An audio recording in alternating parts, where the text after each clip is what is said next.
লক্ষ্মীপুরে ভবানীগঞ্জে ঘরে ঢুকে এক নারীকে হত্যা করা হয়েছে। এ সময় আহত হয়েছেন তার স্বামী আলাউদ্দিন। গতরাত ৩টার দিকে এ ঘটনা ঘটে। স্বজনরা জানান, পুকুরে ড্রেজিংয়ের মাধ্যমে মাটি তোলা নিয়ে আলাউদ্দিন ও তার খালাতো ভাই সিরাজের বিরোধ হয়। বিকাশে কম খরচে ক্যাশ আউটের লিমিট বেড়ে ৫০,০০০। প্রিয় এজেন্টও ২টা।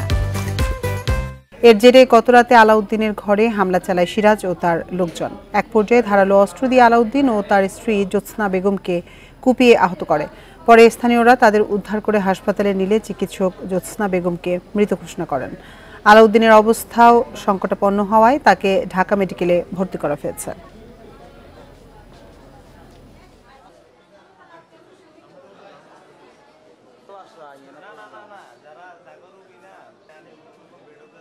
ওরা খেয়ে রয়েছে। এখন যখন আমরা ঈদে এক একজন বাসা বাড়ি চলে গেছি, তখন রাত্রে ওই খেবে ওরা আমার বোনকে হত্যা করছে, আমার বাগ্নিকে হত্যা করছে এবং আমার জামাইরে এলো পাতায় কোবাইছে।